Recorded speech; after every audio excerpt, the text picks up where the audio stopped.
அனைத்துலக உயிரோடை தமிழ் IRC தமிழ் உயிரோடை தமிழில் அன்பர்களே, இலக்கின் சிந்தனை வாராந்த இலக்கு இணைய இதழில் பிரசுரிக்கப்படும் ஆசிரியர் தலையங்கம் அவருடைய விளக்கத்தை உயிரோடை தமிழ் உறவுகளுக்கு எடுத்து தரும் நிகழ்ச்சியாக இலக்கின் சிந்தனை வாரந்தோறும் இடம்பெறுகிறது. இந்த நிகழ்ச்சியில் எங்களோடு தமிழ் அறிஞர் மூத்த ஆய்வாளர் ஃபெட்டிமார் மாஸ்டர் அவர்களும் போரியல் ஆய்வாளர் அரசர்களும் இணைந்து விளக்கத்தை தரும் நிகழ்ச்சியாக இந்த நிகழ்ச்சி இடம்பெறுகிறது. இங்கே கிளையத்தில் இருவரும் இணைந்திருக்கின்றார்கள். வணக்கம் மாஸ்டர் அவர்களே. வணக்கம் தனாஜானி. வணக்கம் அரசு. வணக்கம் அரசு அவர்களே. வணக்கம் தனாஜானி. வணக்கம் மாஸ்டர். இருவருக்கும் வணக்கத்தை தெரிவித்துக் கொண்டு மாஸ்டர் கூறுங்கள், இன்றைய ஆசிரியர் தலையங்கம் என்னவாக இருக்கின்றது? ஈழத்தமிழர் இறைமை மீளுறுதிக்காக பேரிடர் மீண்டலுக்கான கருத்தரங்குகள் மாநாடுகளை அனைத்துலக தமிழர் முன்னெடுக்க வேண்டும். இதுதான் இந்த வார ஆசிரியர் தலையங்கம். இலக்கிய நண்பர்கள் ஆதரவாளர்கள் அனைவருக்கும் 2025ஆம் ஆண்டு கிறிஸ்துமஸ் வாழ்த்துக்கள். இவ்வாண்டு கிறிஸ்துமஸ் பருவகாலத்தில் உலகெங்கும் மனிதர்களால் உருவாக்கப்பட்ட காலநிலை சீர்கேடுகள், போர்களின் வழியாக சாதாரண மக்கள் வாழ்வுக்கு இனங்காணக்கூடிய அச்சங்களை வாழ்வாக காணுகின்ற நிலையில் வாழ்கின்றனர். இச்சிறியோரில் ஒருவருக்கு செய்த பொழுதெல்லாம் எனக்கே செய்தீர்கள் என மனிதநேய இறக்கச்சீர்களே இறையாசிரியரை பெறுவதற்கான ஒரே வழி என கிறிஸ்து தானே கூறிய வார்த்தைகளை மனதிருத்தி ஆடம்பர கொண்டாட்டங்களை தவிர்த்து பாதிப்புற்ற மக்களுக்கு அவர்கள் மீண்டும் பாதுகாப்பான அமைதி வாழ்வுக்கும் வளர்ச்சிகளுக்கும் திரும்புவதற்கு ஒவ்வொருவரும் தங்களால் இயன்றதை செய்யும் காலமாக இந்த கிறிஸ்துமஸ் பருவகாலத்தை முன்னெடுக்க வேண்டும் என்பது இலக்கின் கருத்தாக உள்ளது. ஈழத்தமிழர்களை பொறுத்தமட்டில் அவர்கள் வரலாற்றுக்கு முற்பட்ட காலம் முதலாக தொன்மையின் தொடர்ச்சியுமான இறைமையுடன் வாழ்ந்து வரும் அவர்களுடைய வரலாற்று தாயகத்தில் அவர்கள் இறைமையையும் தேசியத்தையும் நீக்கி வரலாற்றில் வந்தேறிய குடிகள் ஹெபிட்டன்ட் என்கின்ற நிலையில் முன்னாள் ஸ்ரீலங்கா அமைச்சர் காமினி திசாநாயக்கா திம்பு கோட்பாட்டை ஏற்க மறுத்து வெளியிட்ட அதே உத்தியை பயன்படுத்தி ஐக்கிய ராஜ்ய அரசியலமைப்பை கொண்டு வருவதற்கு ஸ்ரீலங்காவின் இன்றைய தேசிய மக்கள் சக்தி ஆட்சியாளர்கள் இயற்கை பேரிடர்களுக்கு மத்தியில் வேகமாக செயற்பட்டு வருகின்றனர். அதே நேரத்தில் பிரித்தானிய காலனித்துவம் உருவாக்கிய சிங்கள பெரும்பான்மை ஒற்றியாட்சி பாராளுமன்ற முறைமை என்னும் நவ காலனித்துவ ஆட்சி முறைமைக்குள் சலுகைகளை பெற்று கூட்டு வாழ விரும்பும் விழிப்புடையவர்களாக இன்று உள்ளனர் என்று ஈழத்தமிழர்கள் உள்ளனர் என்பதை உறுதிப்படுத்தும் கூட்டாட்சி கோரிக்கைகள் ஈழத்தமிழர்கள் பல நிலைகளில் பல நாடுகளின் பக்கத்துணையுடன் முன்னெடுக்கப்பட்டு வரும் நிலைகளையும் காணப்படுகின்றன. இந்நிலையில் தான் தமிழ் தேசிய மக்கள் முன்னணியினர் அதன் தலைவர் கையேந்திரகுமார் பொன்னம்பலம் அவர்கள் இணைந்து தமிழக முதலமைச்சர் MK ஸ்டாலின் அவர்களை சந்தித்து ஐக்கிய ராஜ்ய அரசியலமைப்பின் பெருகையை இந்திய மத்திய அரசின் அழுத்தங்கள் வழியாக தடுப்பதற்கான கோரிக்கைகளை முன்வைத்துள்ளனர். ஈழத்தமிழர் தமிழக தமிழர்களின் இனத்துவ உறவை பகமையாக்கும் வழியில் தொடரும் வடக்கின் கடலில் இந்திய ரோலர் படகுகளின் மீன்பிடி பிரச்சனை குறித்தும் பேசியுள்ளனர். இவர்கள் தொடர்ந்து ஐரோப்பிய நாடுகளில் இந்த தங்கள் கோரிக்கைக்கு உதவுமாறு கோரி வருகைகளை மேற்கொள்ளக்கூடும் என்ற எதிர்பார்ப்புகளும் உள்ளன. அதேவேளை ஜனதா விமுக்தி பெரமுனையின் செல்வின் டி சில்வா இந்தியாவுக்கு வரும்படி அழைக்கப்பட்டுள்ள நேரத்தில் இவர்கள் இந்த நகர்வும் 23ஆம் தேதி தமிழர் கட்சியினர் தமிழ் தேசிய மக்கள் முன்னணி தவிர்ந்த மற்ற தமிழர் ஜனநாயக கட்சிகளையும் அழைத்து இந்திய தூதுவரை 23ஆம் தேதி சந்திக்க உள்ளனர். இவ்வாறாக மீளவும் ஈழத்தமிழர்கள் இன்றைய அரசியல் கட்சியினர் தமிழகத்தையும் மத்திய அரசையும் உதவி கிடைத்துள்ள போதிலும் இவர்களிடையே எவருக்குமே ஈழத்தமிழர்களின் சொந்த மண் பாதிப்புக்குள்ளாகிறது என்ற ஈழத்தமிழரின் மக்கள் இறைமையின் அடிப்படையில் தங்கள் கோரிக்கைகளை முன்வைக்காது ஏதோ ஒரு வகையில் ஸ்ரீலங்காவின் வேகத்தை மந்தப்படுத்த முயற்சிக்கின்றார்களே தவிர ஸ்ரீலங்காவின் செயற்பாடு ஈழத்தமிழின் தாய தேசிய சுயநிர்ணய உரிமைகளை முற்றாக மாற்றியமைக்கும் ஆக்கிரமிப்பு ஒடுக்குமுறை என்கிற உண்மையை உலகுக்கோ தமிழகத்துக்கோ இந்த அரசியல்வாதிகள் யாருமே துணிந்து கூறவில்லை என்பதே உண்மை. இதற்கு ஸ்ரீலங்காவின் அரசியலமைப்பின் 6ஆம் திருத்தமும் ஸ்ரீலங்காவின் பயங்கரவாத தடை சட்டமும் இவர்களுக்கான அச்சமாக உள்ளது என்பது வெளிப்படையான உண்மை. இத்தகைய நிலையில் அனைத்துலகிலும் வாழும் ஈழத்தமிழர்கள் தான் தமிழர் தாயகத்தின் இன்றைய அரசியல் யதார்த்தத்தை தெளிவுபடுத்தக்கூடிய கருத்தரங்குகள் மாநாடுகள் நடத்த வேண்டிய தேவை பலமாக உள்ளது. இதனை அனைத்துலக தமிழர்கள் செய்கின்ற பொழுது தாயக மக்களிடம் இதன் தேவை குறித்த தெளிவுகளை முன்னெடுக்க வேண்டியது முக்கியம். அதேவேளை இது பிரிவினைக்கான தூண்டல் அல்ல, ஈழத்தமிழர்கள் இறைமையை மீளுறுதி செய்வதற்கான ஜனநாயக வழி என்பது அனைத்துலகம் தெளிவாக்கப்பட வேண்டியது முக்கியம். இத்தகைய மகாநாடுகள் கருத்தரங்குகள் அனைத்துலக தமிழர்களின் வேறுபாடுகளை கடந்து இணைத்து முன்னெடுக்கப்பட வேண்டியது என்பது எல்லாவற்றையும் விட அதிமுக்கியமான தேவையாக உள்ளது. இதனை செயற்படுத்த வெறுப்பு பேச்சுக்களை கைவிடுவது மட்டுமன்றி ஊடக மொழியை யாரையும் புண்படுத்தாது அமைத்துக் கொள்வது காலத்தின் தேவையாக உள்ளது. ஜனநாயக வழியில் போராட்டங்கள் முன்னெடுக்கப்படுகையில் அணுகுமுறையில் வேறுபாடுகள் வரலாம். ஆனால் அந்த அணுகுமுறைகள் தெளிவாக்கப்பட்டு பல்குழுக்கள் பால் செய்யும் உட்பகையில் வராது செயற்பட வேண்டியது தலையாக தேவையாக இருக்கின்றது. இதற்கு இதுவரை சிறிய அதிகாரங்களுடன் செயற்பட்டுக் கொண்டிருக்கும் ஈழத்தமிழர்களின் செயற்பாட்டாளர்கள் அவர்களது அதிகாரப்பட்ட அணுகுமுறைகளை கைவிட்டு அவர்களது நோக்குகளில் நின்றபடியே பொது நோக்கில் இணைவது மேற்குலக அரசியல் மொழியில் கூறுவதானால் பொது நன்மைக்காக காமன் குட்ஸ் என்று கூறுவார்கள். தங்கள் கட்சி நிலைகள், அமைப்பு நிலைகள், இயக்க நிலையில் நின்றவாறு ஒருங்கிணைதல் அவசியமாகின்றது. இன்று உலகம் கூட்டாண்மை பங்காண்மை வழியாகவே நாளாந்த அரசியலை, பொருளாதாரத்தை மையப்படுத்தி நடத்தி கொண்டிருக்கிறது. இதுவே உலகின் புதிய அரசியல் ஒழுங்குமுறையின் பொதுப்பண்பாகவும் இன்று மாறியுள்ளது. ஸ்ரீலங்கா அரசாங்கமும் இந்த பொதுப்பண்பினை இனங்கண்டு தனது கொள்கை கடும்போக்குகளில் நில்லாது சாதுரியமாக நடந்து வருகிறது. ஆனால் ஈழத்தமிழர்கள் இந்த விடயத்தில் நடைமுறையில் மிக மிக பலவீனமான நிலையில் இருப்பதை கடந்த 16 ஆண்டுகளாக தங்களுக்கு நடாத்தப்பட்ட இனஅழிப்புக்கான உலக நீதியை கூட பெற இயலாது இருப்பதன் மூல காரணமாக உள்ளது. மேலும் இந்த மகாநாடுகள், கருத்தரங்கள் தனியே அரசியலை மட்டும் உள்ளடக்காது மக்களின் வாழ்க்கைக்கு தேவையான அத்தனையையும் காலத்துக்கும் இடத்துக்கும் ஏற்ற வகையில் மீள் உற்பத்தி செய்யத்தக்க வகையில் எல்லா துறைகளும் நடத்தப்பட வேண்டும் என்பதை இலக்கின் இவ்வாறு எண்ணமாக உள்ளது. இலக்கின் 2021ஆம் ஆண்டு 188வது ஆசிரியர் தலையங்கத்தில் ஈழத்தமிழருக்கான இடர் முகாமைத்துவம் உடன் உருவாக்கப்பட வேண்டும் என்று எழுதி அதனை கட்டுரைகள் மூலமும் இலக்கு வலியுறுத்தியது. ஆனால் அதனை செய்யாது விட்டதன் விளைவுகளை இன்று தாயகமும் தாய மக்கள் நடைமுறையில் காண்கின்றனர். எனவே இந்த மாநாடுகள், கருத்தரங்கங்கள் வழியாக இறமையை மீளுறுதி செய்தலையும் பேரிடரில் இருந்து மீண்டெழுதலையும் தாயக மக்கள் அடைவதற்கு என்றதை செய்ய வேண்டும் என்பது இலக்கின் ஆணித்தரமான எண்ணமாக உள்ளது. நீங்கள் கூறுகள் இந்த மாற்றங்கள் நடந்து கொண்டிருக்கின்ற உலக பிறப்பில் என்ற விடயங்களை நீங்கள் கூறும் பொழுது தமிழ் அரசியல் பிறப்பிலும் ஒரு மாற்றம் பெறுவதை உணரக்கூடிய இருக்கின்றது. இவ்வளவு காலமாக எவ்வளவு விடயங்கள் பேசப்பட்டது, ஆனால் ஏதோ ஒரு விதத்தில் அவர்கள் சில முயற்சிகள் எடுக்க வேண்டிய ஒரு நிலைமை வந்திருக்கின்ற ஒரு வெளிப்பாடாகத்தான் கஜேந்திர குமார் பொன்னம்பலம், அணியன் மு.க. ஸ்டாலின் அவர்களை சந்தித்த விடயம் தொடர்பாக அதை நீங்கள் எவ்வாறு பார்க்கிறீர்கள்? இது காலத்தின் தேவை என்று நீங்கள் கருதுகிறீர்களா? கொள்கையில் மாற்றத்தை கொண்டு வர வேண்டுமா? இதுக்கும் கொள்கைக்கும் தொடர்பு இருக்கு என்று கூற முடியாது. உலக நாங்கள் எடுத்து நோக்கினால் இன்றைக்கு அமெரிக்காவினுடைய அரசு தலைவரை எடுத்தீர்களாக இருந்தால் அவர் அன்றாட வாழ்வில் எவ்விதமாக அமெரிக்க மக்களுடைய பொருளாதாரத்தை பலப்படுத்தலாம் என்கின்ற ஒரே சிந்தனையில் செயற்பட்டுக் கொண்டிருக்கிறார். அவ்விதமாக செயற்படுகின்ற பொழுது அவர் ஒரு நாளைக்கு ரஷ்யாவோட இணங்கி நின்று செயற்படுவதை பார்க்கிறோம். மறுநாள் இஸ்ரேலோட இணைந்து நின்று செயற்படுகிறார். இன்னொரு நாள் பார்த்தீர்கள் சீனாவோட இணைந்து நின்று செயற்படுகிறார். அவ்விதம் தான் இப்பொழுது உலகத்தினுடைய தலைவர்கள் யாரை எடுத்தாலும் கூட, இன்றைக்கு உக்ரைனுடைய ஜனாதிபதி கூட தங்களுடைய ஒரு அமைச்சரை சீனாக்கு அனுப்பியிருக்கிறார்கள். நாம் பேசிக்கொண்டிருக்கின்ற பொழுது உக்ரைன் அமெரிக்காவுடன் மிக நீண்ட தூர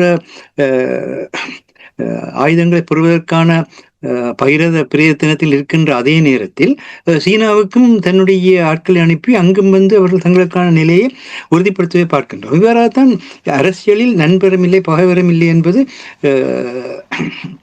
தேசத்தின் லண்டன் பாலசின் அவர்கள் பலமுறை கூறிய விடயம். அரசியல் என்பது அன்றாட மாறிக்கொண்டிருக்கின்றோம். அந்த மாறிக்கொண்டிருக்கிற அந்த நிலையில் மக்களுடைய பாதுகாப்பு, மண்ணினுடைய பாதுகாப்பு, அதே நேரத்தில் அமைதியான வாழ்வு, வளர்ச்சி, இவற்றை இணைத்து கொண்டுதான் அரசியல். அப்ப அந்த நிலையில் பார்க்கின்ற பொழுது இப்பொழுது இந்தியா பிராந்தியத்தினுடைய மேலாண்மையாக இருப்பது எல்லோருக்குமே தெரிந்த விடயம். ஆகவே இந்திய மத்திய அரசு கூடாக அந்த அழுத்தத்தை கொடுக்க வேண்டும் என்கின்ற முயற்சியை மேற்கொண்டுள்ளார்கள். ஆனால் இது அலைகள் ஓய்ந்து நீராடுவது ஆகக்கூடிய காரியமா என்ற மாதிரியான ஒரு முயற்சி தான் எல்லோருக்கும் தெரியும். ஆனாலும் அந்த அந்த அந்த அந்த செயற்பாட்டை அவர்கள் செய்வது சரியானதாகத்தான் தென்படுகிறது. அதே நேரத்தில் அவர்கள் செய்வது எல்லாம் சரியென்றும் இலக்கு கூறவில்லை.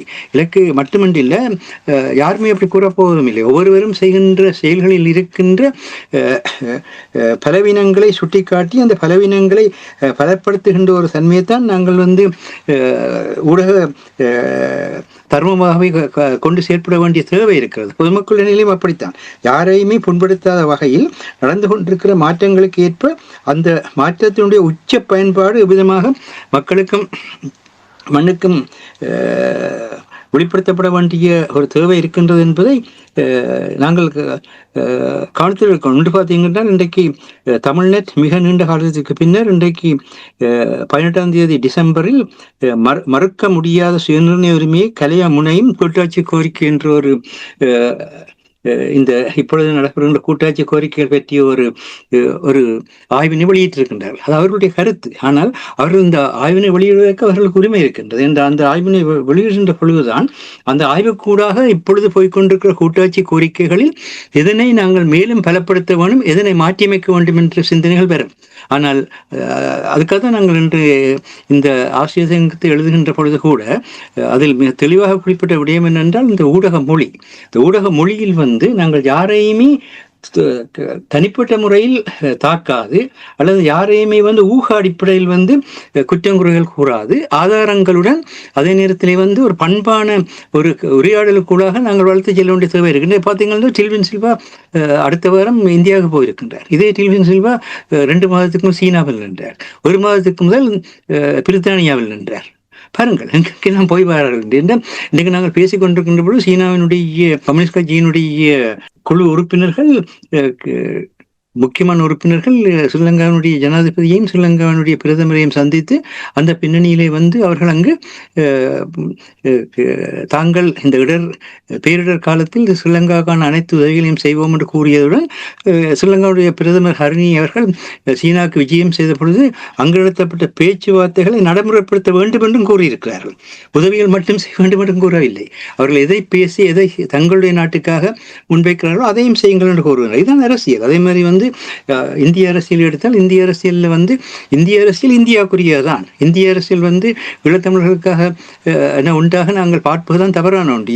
இந்தியாவுக்குரிய அரசியலை செயல்படுத்துகின்ற அதே நேரத்தில் இந்தியா எடுக்கின்ற சில முயற்சிகள் மூலமான எங்களுக்கான தற்காலிகமான பாதுகாப்பு பெற முடியும். இந்தியா உடனே நாளைக்கு எல்லா பிரச்சனையும் தீர்த்து போட முடியும் யாருமே கூறவில்லை. அதே நேரத்தில் இந்தியா ஈழத்தமிழர்களுக்கு அங்கு தன்னுடைய அரசியல் ரீதியாகவும் அதே நேரத்தில் அமைதிப்படை என்ற பின்னணியிலும் ஈழத்தமிழர்களுக்கு செய்த வரலாற்று தவறுகளை எல்லாம் எல்லோருக்கும் தெரியும். ஆனால் அந்த வரலாற்று தவறுகளை மையப்படுத்தி கொண்டு இந்தியாவுடன் யாருமே பழகக்கூடாதுன்னு சொல்ல முடியாது. அதே மாதிரி பிரித்தானியா எங்களுக்கு அதை விட எவ்வளவு பெரிய வரலாற்று தவறுகள் எல்லாம் செய்திருக்கின்றது. அமெரிக்கா எந்த விதமாக எங்களுடன் எத்தனை பிரச்சனைகள் ஏற்படுத்தியிருக்கு. அதுக்காக இந்த நாடுகளுடன் நாங்கள் பாய்மை கொள்வது என்று அல்ல. அது அவர்கள் அந்தந்த தங்களுடைய தேவைக்காக செய்கின்றார்கள். அதனை எதிர்கொண்டு எங்களுடைய சாதகமாக எல்லாவற்றையும் மாற்றுகின்ற அந்த நிபுணத்துவத்துக்கு பேர் தான் டிப்ளமசி. அதான் அரசியல் ராஜதந்திரம் என்று கூறுவது. அரசியல் ராஜதந்திரம் தான் அரசியலுக்கு முக்கியமே தவிர நாங்கள் இந்த நாட்டுக்கே சொந்தக்காரர், இந்த நாடு ஒன்று எங்களுடைய பிரச்சனை எல்லாம் தீர்க்கும் என்று ஒருவரை கடவுளாக்கி அவர் செய்யவில்லை என்று அவர் எங்களை ஏமாத்தி போட்டார் என்று அழுது புலம்பி அந்த மாதிரியான அரசியல் தன்மை வேண்டாம் என்பதுதான் சொல்லப்படுகின்ற விடயம். இதுக்கு எத்தனையோ அது வளர்ந்து வந்ததுக்கு எத்தனையோ காரணங்கள் இருக்கு, அதையெல்லாம் நாங்கள் பேசவில்லை. ஆனால் இப்பொழுது இளம் தலைமுறையுடன் வாழ்கின்றோம். அந்த இளம் தலைமுறையினுடைய வாழ்க்கை என்பது முக்கியம். பார்த்தீங்கன்னா கிளிநொச்சியில அங்கே இருந்த கிராம சேவர் ஒருவர் இந்த புனர்வாழ்வு நேரத்தில் பணி செய்த தேசிய மக்கள் சக்தியினுடைய பாராளுமன்ற உறுப்பினர் இளங்கோரன் அவர்கள் அவரை காலால் வெட்டி அவருடைய ஆண்குறியை மையமாக வைத்து தாக்கினதாக கூறப்படுகின்றது. அது தவறி அவருடைய அடிவயத்தில் பட்டதால் அவர் காயப்பட்டிருக்கிறார். ஆனால் அவர் அதனை போய் நீதிமன்றத்தில் வழக்கு பதிவு செய்த நிலையிலேயும் நீதிமன்றத்திலே போலீசார் கூறியிருக்கின்றார்கள், அவரை ஒரு பாராளுமன்ற உறுப்பினர் எல்லாருக்கும் போய் வருவார், அவரை தாங்கள் விசாரணைக்கு கைது செய்வதற்கு 10 மாதங்கள் தேவை என்று. அப்பொழுது அதற்கு சுதந்திரன் எதிர் வழக்கொன்றை தாக்கல் செய்து இப்பொழுது ஜனவரி மாதம் 16ஆம் தேதிக்குள் இவரை கைது செய்ய வேண்டும் என்கின்ற அந்த உத்தரவு பிறப்பிக்கப்பட்டிருக்கிறது. எதற்காக சொல்கின்றோம் என்றால், எந்த நேரமும் மக்களுக்கு நடக்கின்ற எந்த ஒரு செயலுக்குமான நீதியை கேட்பதற்கு ஆயத்தமாக இருக்க வேண்டும். அந்த நீதிக்காக போராடுவதற்கு ஆயத்தமாக இருக்க வேண்டும். இல்லாவற்றால் வாழ முடியாது. அங்கே அப்படித்தான் எல்லாமே நடந்து கொண்டிருக்கு. இந்த நேரத்தில் எங்களுக்கு மட்டுமில்லை, உலகம் முழுக்க இந்த பிரச்சனை இருக்கிறது.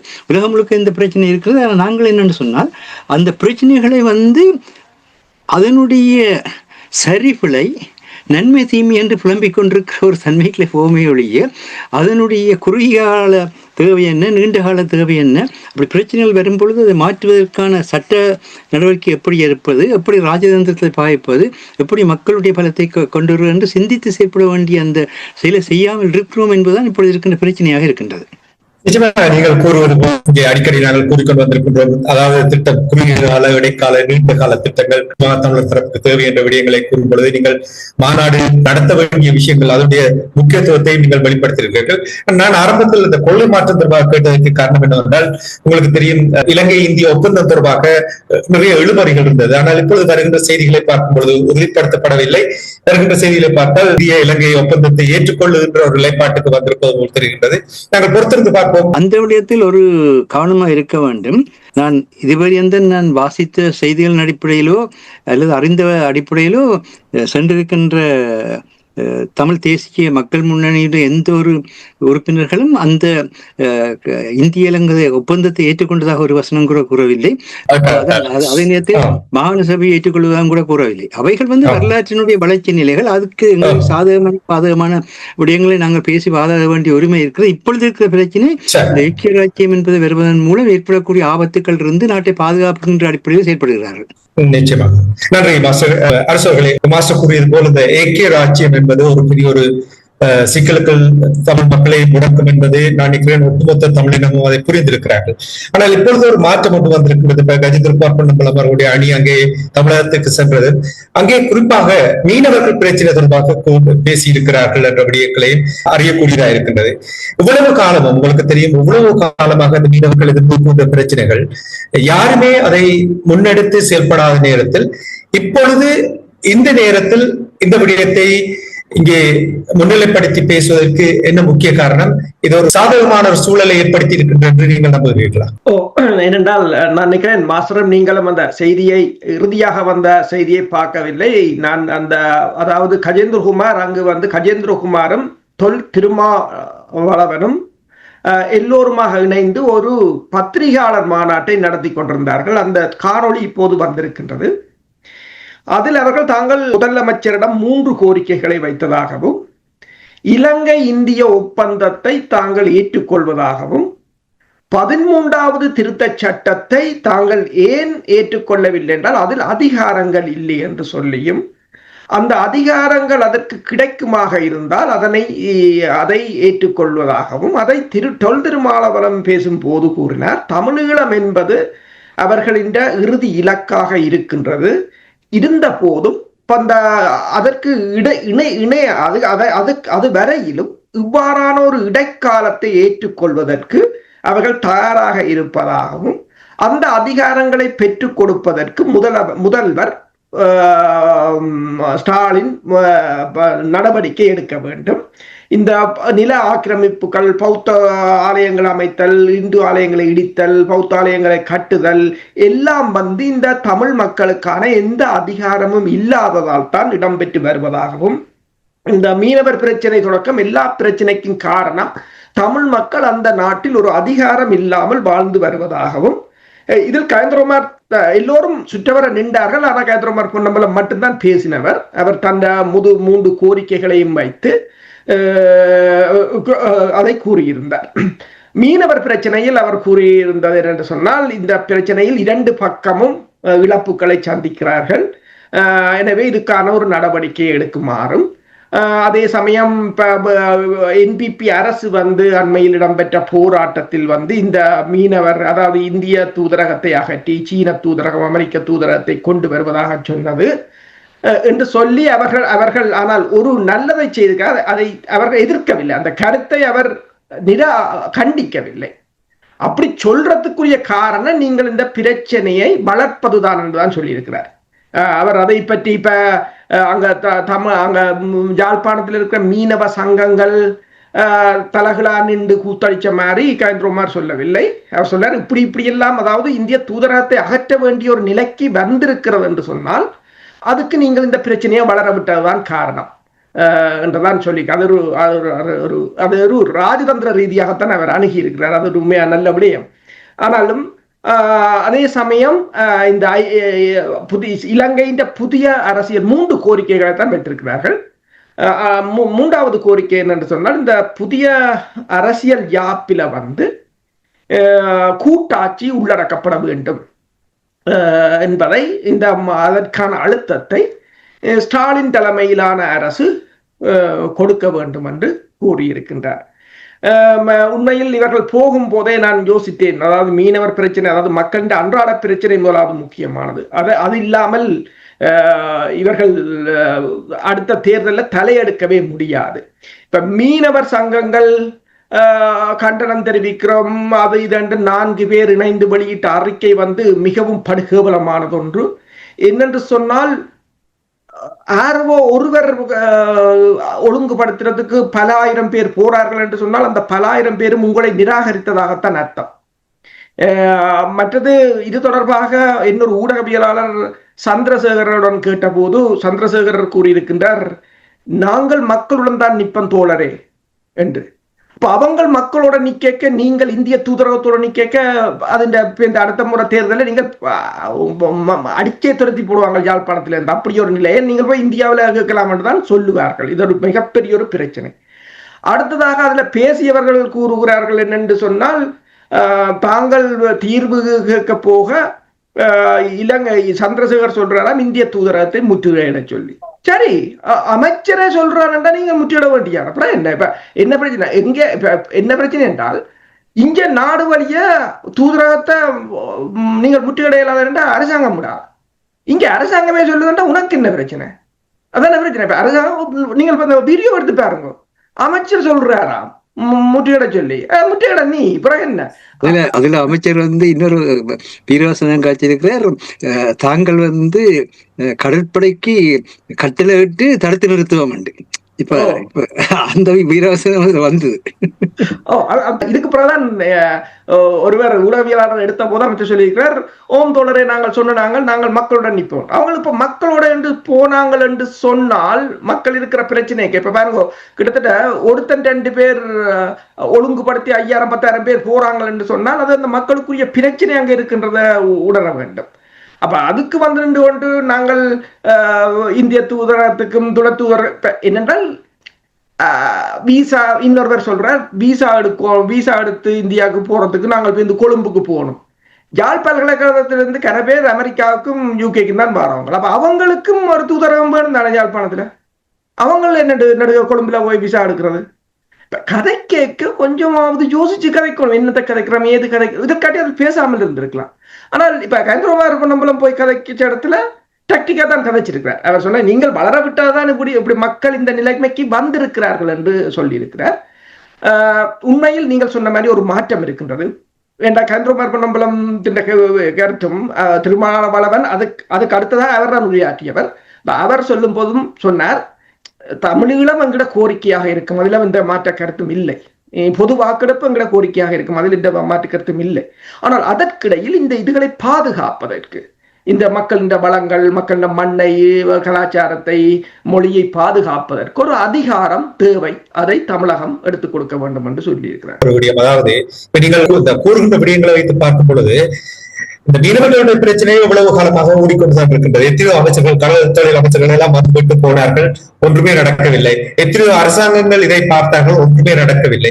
ஆனால் இப்பொழுது இந்த நேரத்தில், இந்த காலகட்டத்தில் இவ்வாறான ஒரு நடவடிக்கை எடுக்க வேண்டும் என்று, தூதுவரத்தை முடக்க வேண்டும் என்று மீனவர்கள் சொல்வதும் அமைச்சர் சொல்வதையும் நீங்கள் இப்பொழுது கூறும் பொழுது என்ன காரணத்துக்காக இப்பொழுது இந்த நிலைமை ஏற்பட்டிருக்கின்ற என்று நீங்கள் அவதானிக்கிறீர்கள்? தாய்வானுக்கு 11 பில்லியனுக்கு ஆயுதம் போயிட்டு கொடுத்தாச்சு. சீனா கடுமையாக எதிர்ப்பை தெரிவித்திருக்கிறது. வேர்ல்ட் பேங்க் 120 மில்லியனை ஸ்ரீலங்காவுக்கு தூக்கி கொடுத்திருக்கு. இதுவரையில கொடுத்ததுல 120, இதுதான் அதிக தொகை. திடீரென்று கொடுத்துட்டுது. ஜூலி சங் அனுராதபுரத்துல மூட்டை அடிக்கிறார். அவள் அந்த முட்டையை தூக்கி கொண்டே கொடுக்குறா எல்லாருக்கும், விமானம் போய் இறங்கி நிற்க. C-130 விமானம் யாழ்ப்பாணத்துல இருந்து எல்லா இடமும் உழுது கொண்டு திரியுது. அப்ப உங்களுக்கு ஒன்று விளங்குது. இந்த டிசம்பர் மாதம் இன்னொரு கடற்படை கப்பலை கொண்டு பசிபிக் பிராந்தியம் கொழும்புல இறக்கிட்டு போடுது. கொழும்பு கடற்படை கப்பலை கொடுத்துட்டு. அப்ப உங்களுக்கு தெரியுது. அப்ப இனி இந்தியா உங்களுக்கு தேவையில்லை. நீங்கள் யோசிச்சு பாருங்க, இலங்கை மீள முடியாதுன்றா உங்களுக்கு தெரிஞ்சிட்டுது. அப்ப தெரிஞ்சா இப்ப யார் தூக்கக்கூடிய ஆக்கள்? இந்தியா தூக்கக்கூடிய நிலையில இப்ப இல்லை. இந்தியாவால ஒரு 4 பில்லியனை கொடுக்கும். அமெரிக்கா, இந்தியா, இலங்கையில மொத்த பொருளாதாரம் எவ்வளவு? 80 to 90 பில்லியன். உக்ரைனுக்கு 300 பில்லியனை சும்மா தூக்கி கொடுத்தவன். இலங்கை அவனுக்கு தூக்குறதுக்கு அமெரிக்காவுக்கு பெரிய வேலை இல்லை. ஆனால் நீங்கள் அதுக்கு ஒத்திசைவாக இருக்கணும். இப்ப பாருங்க, டில்வின் சில்வா சத்தத்தை காணவில்லை. ஏன்னா டில்வின் சில்வா ஜேவிபி சீனா ஜேவிபியோட ஒருங்கிணைவா இருக்கிறது. என்பிபி வெளியில நிக்கிறது. என்பிபியில அனுரகுமார திசாநாயக்கா இருக்கிற, ஜேவிபியை அவங்க கண்ட்ரோல் பண்றாங்க. அனுரகுமார திசாநாயக்கா எல்லாருக்கும் இந்த நிவாரணங்கள் அறிவிச்சது டில்வின் சில்வாக்கு தெரியாது. மத்திய குழுவால கலந்து ஆலோசிக்கவும் இல்லை. அதுலயே பெரிய முறை. அவங்க கேட்டாங்க என்னென்று காசு எடுப்பேன், காசு எங்க இருந்து? அப்ப இனி இப்ப காசு வர்ற வழி இப்ப கண்டுட்டாங்க. அப்ப இனி அவங்க வர போறாங்கன்னா இந்தியா தேவையில்லை. அப்ப இந்தியா தேவையில்லை. மற்றது என்னென்று சொன்னால் ஒரு வருஷத்துக்கு 15,000 கோடியை அள்ளி கொண்டு போறாங்க. அந்த அவ்வளவு கோடியையும் தாங்கள் எடுக்கலாம் தானே என்று யோசிப்பாங்க. இப்ப அவ்வளத்தையும் இலங்கை அரசாங்கம் எடுக்கலாம் தானே என்று இப்ப முன்னைய அரசுகள் அதை யோசிக்கிறது, இந்த அரசு யோசிக்கிறது என்று சொன்னால் இப்ப இருக்கிற நிலைமைய காலம் மாறிட்டுது, பொருளாதார பிரச்சனைகள். அப்ப அமெரிக்காவுக்கும் இது ஒரு இந்தியா ஒரு பலவீனம், அரசியல் பொருளாதார ரீதியாக பலவீனமான இருக்கிற நிலையில அமெரிக்காவுக்கும் இது ஒரு நல்ல ஒரு சந்தர்ப்பமாக அமைஞ்சிருக்கிறது. இப்ப இதுலதான் இந்த மீனவர் பிரச்சனை பூதாகரமாக வெடித்திருக்கிறது. இந்த மீனவர் ஒருவர் சொன்ன அந்த வார்த்தை தான் இன்றைக்கு கயந்திரகுமார் பொன்னம்பலத்தை கொண்டு போய் தமிழகத்தில் இறக்கி இருக்கிறது. இனி இந்தியா இப்போ ஓடி திரிஞ்சு இந்த மீனவர்களை பிடிச்சு அறிக்கை விடுறதும் அதுதான். அதான் அரவு கேட்டா இப்ப உங்களுக்கு ஒன்று விளங்குதில்லை. இந்த 16 வருஷமும் இந்த மீனவர் பிரச்சனைக்குரிய காரணம் யார்? இந்திய மீனவர் இல்ல, இலங்கை மீனவர் இல்ல, இலங்கை அரசாங்கம் இல்ல, இந்த 4 அமைப்புகளிலும் இருந்தவர்கள். இவர்கள் பூனைகள் ஒவ்வொன்றாக வெளியே வர தொடங்கிவிட்டது. இந்த 4 அமைப்புகளும் தான் இந்தியா தூதரகத்துடன் இணைந்து வளங்களை கொள்ளையடிக்க விட்டவர்கள். இவர்கள் பதவியிலிருந்து துரத்தப்பட வேண்டும். என்னென்று சொன்னால், அதைத்தான் எனக்கு ஒருத்தர் கேட்டார், எப்படி இந்தியா விலைக்கு வாங்கினான். நான் சொன்னேன், விடுதலை புலிகள்ல மாத்தையாவையே வாங்கினவங்க இந்த 4 மீனவர் சங்கம் எந்த மட்டும் சொல்லுங்க பாப்பா. அப்ப இப்ப என்ன பிரச்சனை என்று சொன்னால், அது ஒரு பெரிய நாடு. அப்ப இப்ப இந்தியா இந்த அறிக்கையை விட்டதும், இந்த 4 மீனவர் சங்கத்தை கொண்டது அறிக்கையை விட்டதும், அடுத்ததாக இப்போது தமிழர் பக்கம் இந்தியா திரும்பி நிற்கிறதுக்கு காரணம் இந்த ஒரு மாற்றம். நன்றி அரசர்களே. மாஸ்டர் உங்களிடம் வருகின்றேன். அரசர்கள் கூறியது போல் இவர்களுடைய அணுகுமுறையில் ஏற்பட்டிருக்கின்ற மாற்றம், பூகோள அரசியல் உங்களுக்கு தெரியும். இந்தியா ரஷ்யாவுக்கு இடையிலான ஒப்பந்தம், அமெரிக்காவுடைய பிரசன்னம், அவர்களுடைய C-130 அங்கே வந்து உழுது சென்ற விடயத்தை இப்பொழுது அரசர்கள் கூறி சென்றிருந்தார். இனி சீனாவுடைய பிரசன்னம் உங்களுக்கு தெரியும். இவை எல்லாவற்றையும் பார்க்கும் பொழுது இங்கே உடனடியாக ஏதோ ஒரு நகர்வு ஒன்று நடைபெறுவதை இலகுவாக அவதானிக்கக்கூடிய இருக்கிறது. தரப்பை பொறுத்த மட்டில் தமிழர்களிடமும் சில மாற்றங்கள் வருவதை இப்பொழுது அரசு அவர்கள் உறுதிப்படுத்தும் பொழுது இது ஒரு நல்ல ஒரு சந்தர்ப்பமாக நீங்கள் பார்க்கிறீர்களா? இதை எவ்வாறு கையாள வேண்டும் இந்த சந்தர்ப்பத்தை? ஏனென்றால் சந்தர்ப்பங்கள் அடிக்கடி வரும். அதை சரியான நேரத்தில் கையாளாவிட்டால் நாங்கள் வேறு யாரையுமே குறை சொல்வதில் எந்த ஒரு பிரயோசனம் இல்லை. எப்படி இதை பார்க்கிறீர்கள் நீங்க? எந்த ஒரு அரசியல் நிகழ்வும் அந்த நாடுகள் சம்பந்தமானதாக, நாடுன்ற ஒரு நாட்டை சொல்லவில்லை, நாடுகள் சம்பந்தமானதாக, புவியியல் நிலைகள் சம்பந்தமானதாக, காலநிலை சீர்கேடு வரும், சில வழியில பொருளாதார பிரச்சனைகள் இருக்கும், அப்படி பலது இருக்கும். இவைகள் எல்லாவற்றும் இணைந்துதான் செயற்படும். அதனால எந்த ஒன்றும் நல்லது கெட்டதுன்றது எப்படி வாரதுன்ற எங்களை மனம் போய் பொருந்துறதன் மேலான் வரும். எந்த ஒன்றையும் எங்களுக்கு சாதகமாக திருப்புற ஒரு தன்மைக்கு பேர் தான் ராஜதந்திரம்.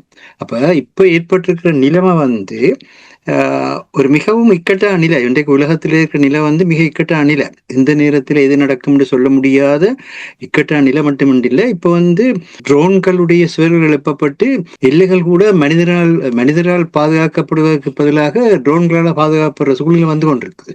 அப்ப அவ்விதமாக வருகின்ற பொழுது யுத்த முறைமைகள் கூட மாறிவிட்டது, கூட்டுமொத்தமாக மாறுகின்றது. அவ்விதமான ஒரு கட்டத்தில் இன்றைக்கு உலகம் முழுக்க மக்களுடைய உரிமை மறக்கப்படுகிறது. உலகம் முழுக்க மக்களுடைய உரிமை மறக்கப்பட்டு அரசாங்கங்கள் எந்த வகையில் அந்த நாட்டை தங்களுடைய தேவைக்கேற்ப ஆட்சிப்படுத்த விரும்புகிறார்களோ அதுதான் இன்று உலக அரசியலாக இருக்கின்றது, எல்லா இடத்திலையும் கூட.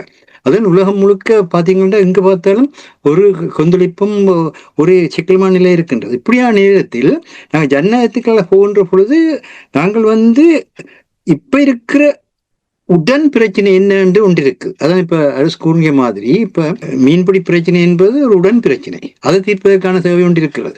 அதே மாதிரி அரசியல்ல இப்ப இருக்கிற உடன் பிரச்சனை ஐக்கிய ராஜ்யத்தை என்ன மாதிரியாக தடுத்து நிறுத்துவது அல்லது மாற்றி அமைப்பது என்று, அது மிக முக்கியமான பிரச்சனை. அது இப்பொழுது இருக்கிற பிரச்சனை. இந்த பிரச்சனை எதிர்கொள்ள வேண்டிய ஒரு தேவை இருக்கிறது. அந்த பிரச்சனை எதிர்கொள்வதற்கு விதமான கூட்டுணர்வுகள், விதமான பங்காண்மைகள் தேவை. எல்லாத்திலும் கூட்டுணர்வு தேவை, பங்காண்மையும் தேவை. ஆனால் கூட்டுணர்வு வச்சிட்டோம்ன்றதுக்காக அவைதான் ராசான்னு சொல்லி அவைக்கு பக்கத்துல போய் நின்று நாங்கள் அவையை விழுந்து கும்பிடுற வேலையும் சேர்த்தவே இல்லை. பங்காண்மையில் வச்சிட்டோம்ன்றதுக்காக எங்களுக்கு எந்த பயமும் இல்லைன்னு சொல்லி போட்டு வேண்டிய அவசியம் இல்லை. கூட்டான பங்காண்மை என்பது அந்த நிகழ்வை நடத்துவதற்கான ஒன்றுன்ற அந்த அடிப்படையில் செயற்பட்டு நல்லது. இப்போ பார்த்தீங்கன்னா இன்றைக்கு அங்கே கஜேந்திரகுமாராக்கள் அங்கே நின்று இந்திய அரசாங்கத்தோட தமிழக அரசாங்கத்தை கூட தொடர்பு அதே நேரத்தில் வந்து தமிழ்நாட்டு வந்து மறக்க முடியாத சுயநிர்ணய உரிமையை கலைய முனையும் கூட்டாட்சி கோரிக்கை என்று சொல்லி ஈழத்தமிழர் தேசம் மீது நீட்சியான கட்டமைக்கப்பட்ட இன அழிப்பு நுட்பமான வகையில் தொடரப்படாமல் இருப்பது உறுதி செய்யப்படுவது மட்டுமல்ல, குரூரமான சரீர இன அழிப்பு மீளவன்களால் தடுக்கப்படுவதும் ஈழத்தமிழர் தேசத்தின் கலையோன்னா சுயநிர்ணய உரிமை ஒத்துக்கொள்ளப்பட்ட அரசியல் தீர்வு மூலம் மட்டுமே இயலுமாகும். ஆனால் தாயகம், தேசியம், இறமை, சுயநிர்ணயம் போன்ற சொற்கள் வெற்றி கூப்பாடுகளாக கையாளுவதில் தேர்ச்சி பெற்றுள்ள தேர்தல் அரசியல் கட்சிகள் ஈழத்தமிழர் சுயநிர்ணய உரிமையை கூட்டாட்சி கோரிக்கை மூலம் கலைந்துவிடும் அரசியல் முள்ளிவாய்க்காலை அரங்கேற்றி வருகின்றன. ஒருபுறம் ஐக்கிய ராஜ்யம் என்ற குளிப்பறிப்பும் மறுபுறம் கூட்டாட்சி என்ற கூப்பாடும் ஈழத்தமிழர் தேசிய விடுதலைக்கான பயணத்தை தடுமாற வைத்து துண்டாட எத்தனிக்கின்றன என்ற ஒரு கருத்தை வெளியிட்டிருக்கின்றார்கள்.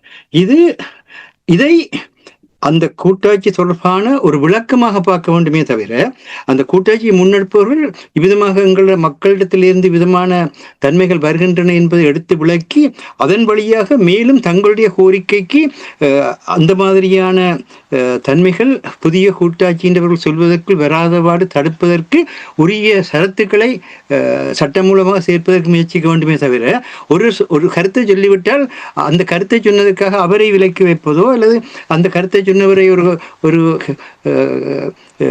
கடினமான சொல்லாட்சியில கையாண்டு பேசுவது தடுக்கப்பட வேண்டும். தமிழ் சமுதாயத்தில் இருக்கிற சிக்கலான நிலை இதுதான். எவருக்கும் கருத்து தெரிவிக்க உரிமை இருக்கின்றது. அந்த கருத்து தெரிவிக்க பின்னணியிலே வந்து அவர்கள் பல விளக்கங்களை சொல்வார்கள். அந்த விளக்கங்கள் கூடாக மேலும் மேலும் அரசியல் தெளிவு ஏற்பட்டு கொண்டு வரும். கார்ல் மார்க்ஸ் கூட சொல்லுவார், முரண்பாடுகளுக்கு கூடாகத்தான் ஒரு தேசம் வந்து தன்னுடைய வலிமையை பெறும். முரண்பாடுகள் இல்லாத ஒரு தேசம் வந்து அழிந்தே போயிடும். முரண்பாடுகள் ஒரு இடத்துல இருந்து உங்களுக்கு நீண்ட காலத்துக்கு காய்ச்சல் வரையிலன்னு சொன்னா நீங்க உங்களோட உயிர் இருக்காது விளங்குதான். அப்படின்னால என்ன பிரச்சனை என்றால், அந்த கருத்துகள் வருகின்ற பொழுது முரண்படுங்கள், அதில் எந்த பிரச்சனையும் இல்லை. ஆனால் ஆட்களை தாக்காமல் ஆட்களை மையமாக வைத்து விமர்சனங்கள் செய்கிற தன்மைகளை எல்லாம் விட்டுவிட்டு அந்த கருத்தில் இவர்கள் ஒரு கருத்தை கூறினால் அதுக்கான பல்கருத்தை கூறுங்கள். இவர்கள் இந்த மாதிரியான தன்மையில் இப்படியான அபாயங்கள் இருக்கின்றன சொன்னால் அந்த அபாயத்தை நாங்கள் இப்படி மாற்றலாம்னு சொல்லி அதுக்கான எதிர்க்கருத்தை கூறுங்கள். அப்பொழுதுதான் அதற்கான பாதை வரும். பாதை என்பது மோதலில் தான் வரும். யாராவது பாதை போடைகளை வந்து மம்பட்டி எடுத்து மண்ணை கொத்தி பக்கத்தில் இருக்கிற மரங்களை வெட்டாமல் அதாவது பாதை போட்டிருக்கிறீங்களா? அப்படி பாதை போட முடியுமா?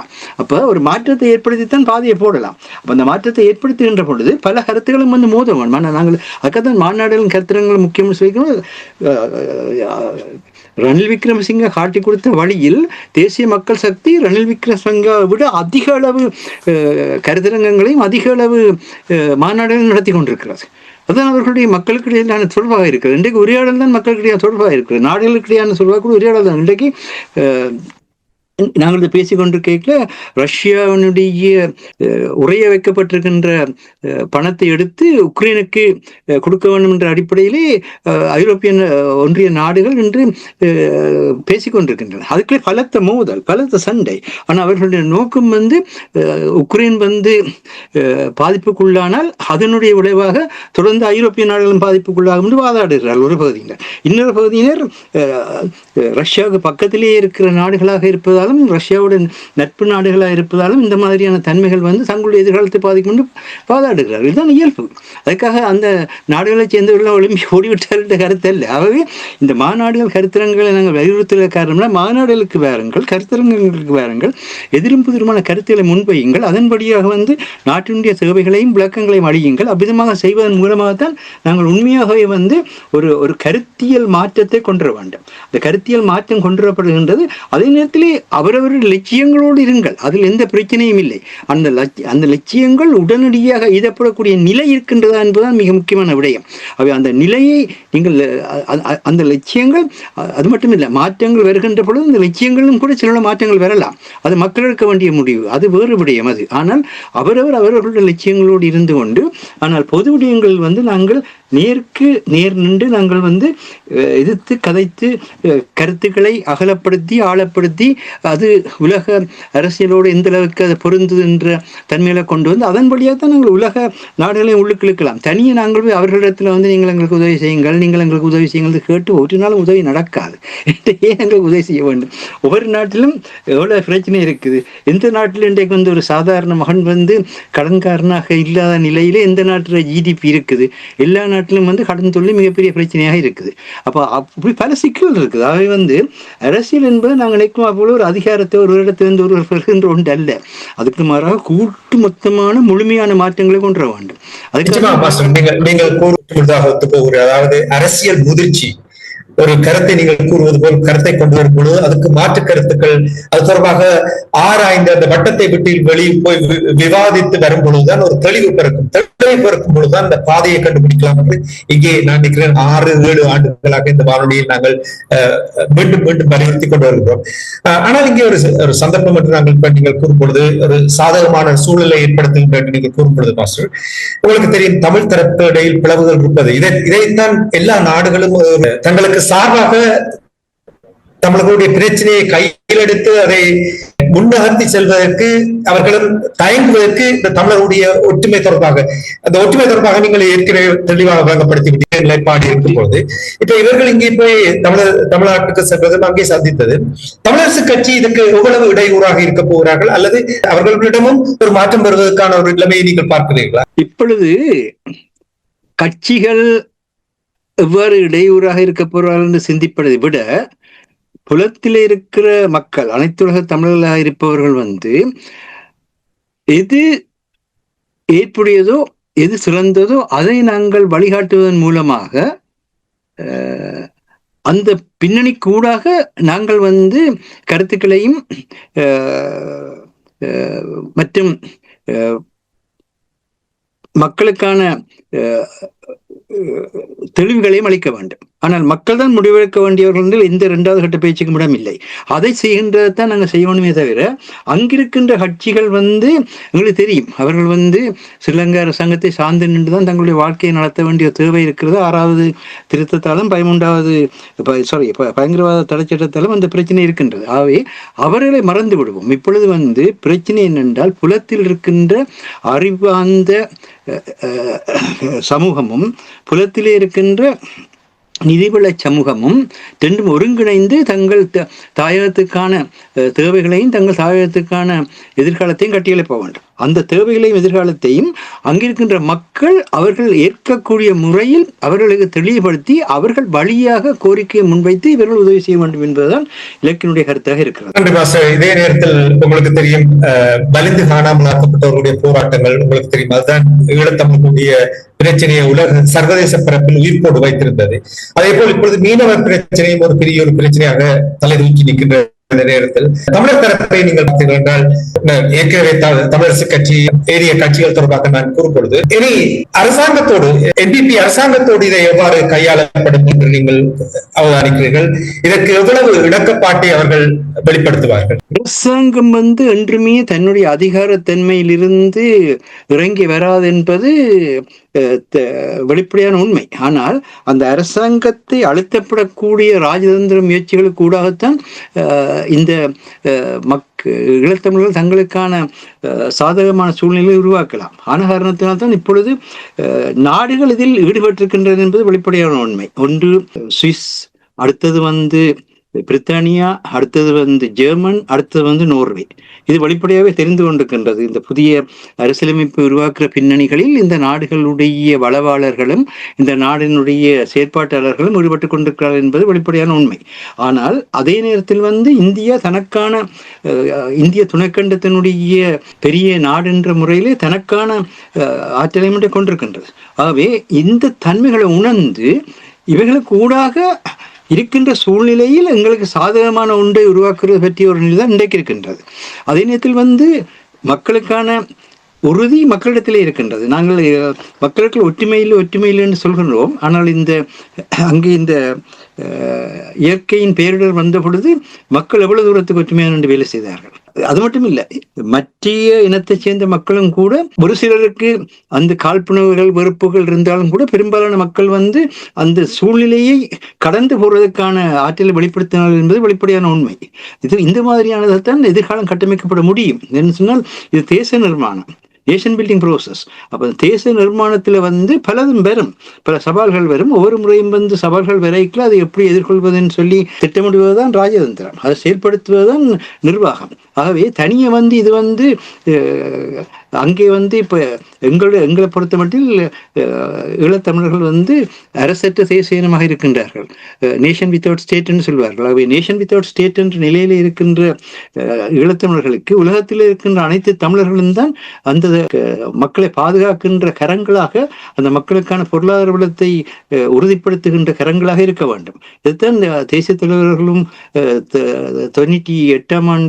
2008 ஆண்டு மாவீரர் உரையிலே மிக தெளிவாக எடுத்துக்கொண்டார். ஆகவே இங்க பிரச்சனை என்னன்னு சொன்னால், இப்பொழுது நாங்கள் எங்களுக்கு இருக்கிற வேறுபாடுகளை மறந்து அந்த மக்களை பாதுகாப்பது, மக்களுக்கு பாதுகாப்பான அமைதியை உண்டாக்குவது, மக்களுக்கான வளர்ச்சிகளை ஏற்படுத்துவது, அதை நாங்கள் செய்வோம்.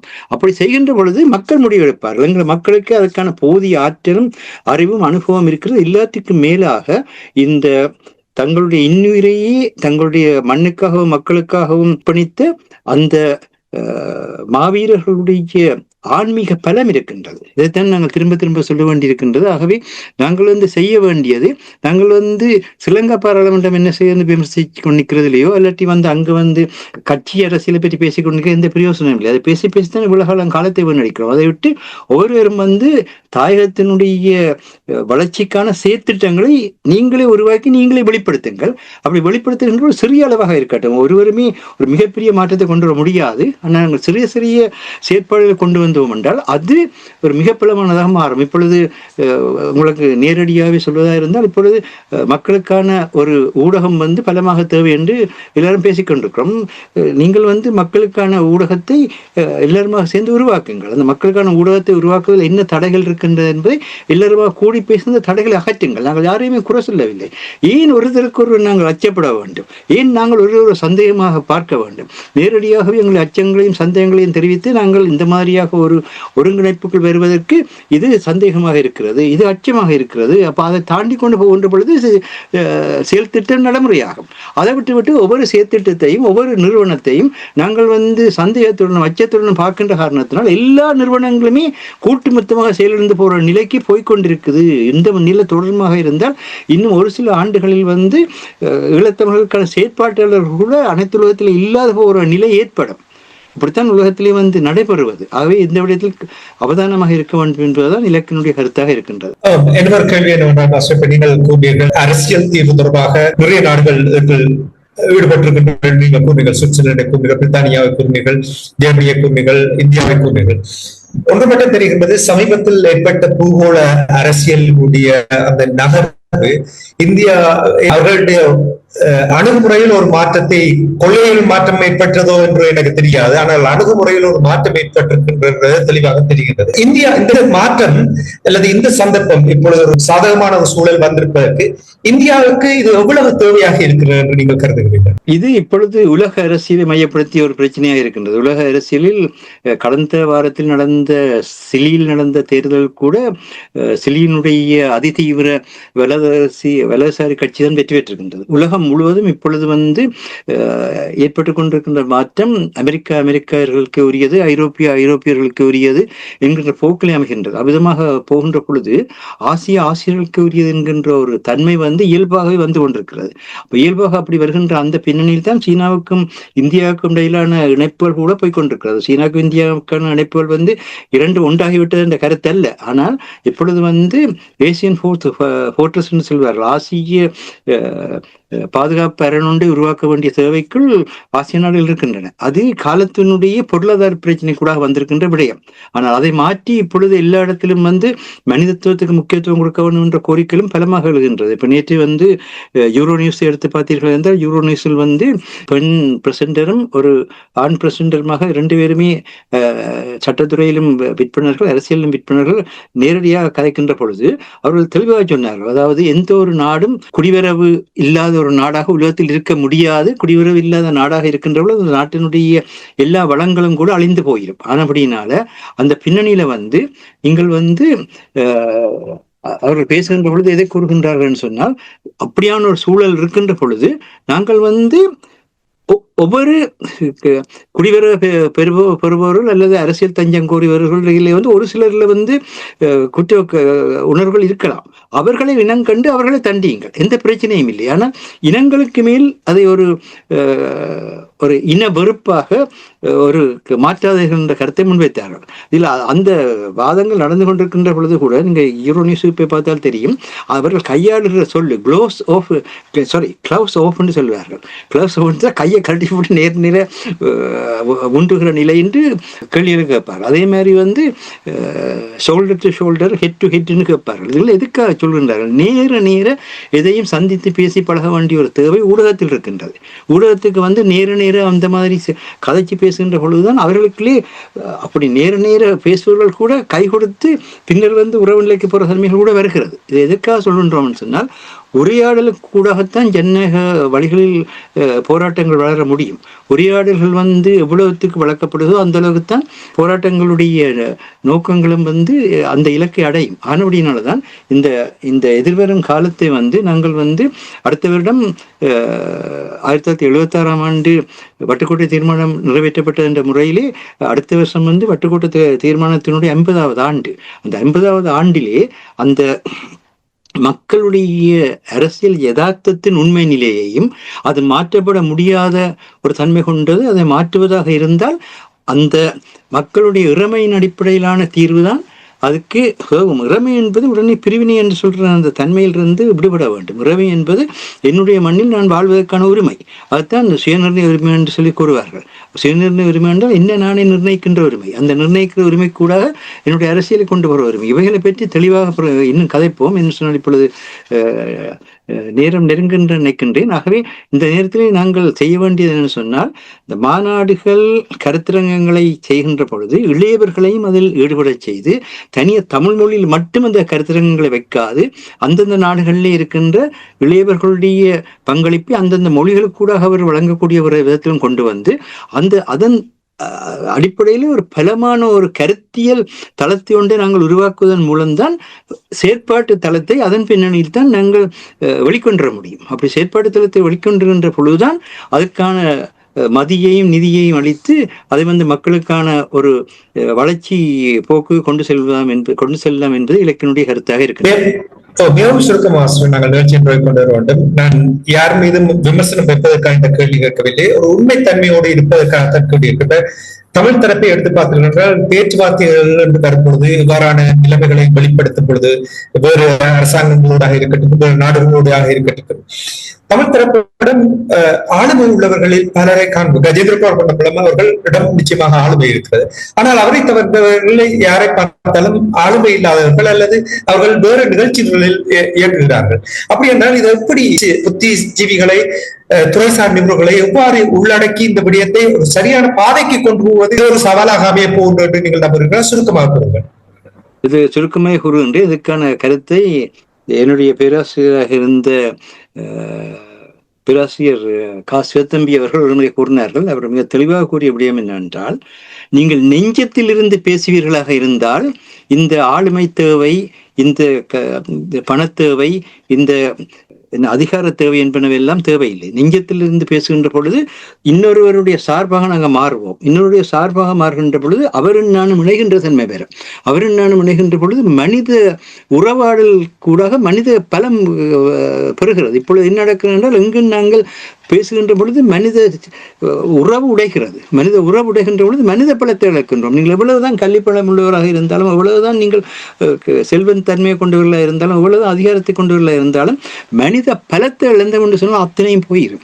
இன்றைக்கு நடந்து கொண்டிருக்கிற அதுதான். இன்றைக்கு நடந்து கொண்டிருக்கிற பிரச்சனை என்னன்னு சொன்னால், நாங்கள் நெஞ்சத்திலிருந்து பேசவில்லை. ஒவ்வொருவரும் நாங்கள் படித்ததை வைத்துக் கொண்டு பேச முற்படுகிறோம், அல்லது எங்களுடைய பணத்தினுடைய வலிமையை வச்சுக்கொண்டு பேச முற்படுகிறோம், அல்லது எங்களுடைய அதிகாரத்தினுடைய தன்மையில் நின்று பேச கொண்டிருக்கின்றோம். அது மனிதனுக்கான தீர்வை கொண்டு வராது. மனிதனுக்கான தீர்வை கொண்டு வருவதாக இருந்தால், நான் அடுத்த மனிதனை என்னுடையவனாக கருதி, அது எம்பத்தி என்று ஆங்கிலத்தில் சொல்வார்கள், அவர்கள் சார்பான ஒரு இரக்கத்தன்மையை நான் அவராக மாறுகின்ற ஒன்றைக்கு போனேனாக இருந்தால் தான் அதை செய்ய முடியும். ஆனால் இன்றைக்கு நாங்கள் ஒருவருமே அவராக மாறுகின்ற நிலையில் இல்லை. நாங்கள் ஒவ்வொருவருமே எதிரும் புதிருமாக நின்று கொண்டு நானணியா நடத்துகின்ற ஒரு போக்கில்தான் அரசியலும் சரி, பொருளாதாரமும் சரி சென்று கொண்டிருக்கின்றது. குடும்பங்கள் கூட அந்த பிரச்சனை பலமாக இருக்கின்றது என்பதை தான் இந்த இடத்தில் சுட்டிக்காட்ட வேண்டி இருக்கின்றது. நன்றி மாஸ்டர். ஒன்றுமே நிரந்தரமில்லை, எனவே மாற்றம் வர வேண்டும், வரும் என்ற அந்த நம்பிக்கையோடு நாங்கள் இன்றைய இலக்கின் சிந்தனை நிகழ்ச்சியை நிறைவேற்றிக் வருவோம். நிகழ்ச்சியில் பங்கெடுத்த தமிழ் அறிஞர் மூத்த ஆய்வாளர் ஃபெட்மார் மாஸ்டர் அவர்களுக்கும், பொறியியல் ஆய்வாளர் அரசு அவர்களுக்கும் நன்றி கூறி தனாஞானி இந்த நிகழ்ச்சியை நிறைவு கொண்டு வருகின்றேன். நன்றி, வணக்கம் மாஸ்டர் அவர்களே. நன்றி, வணக்கம் அரசு அவர்களே. நன்றி, வணக்கம்.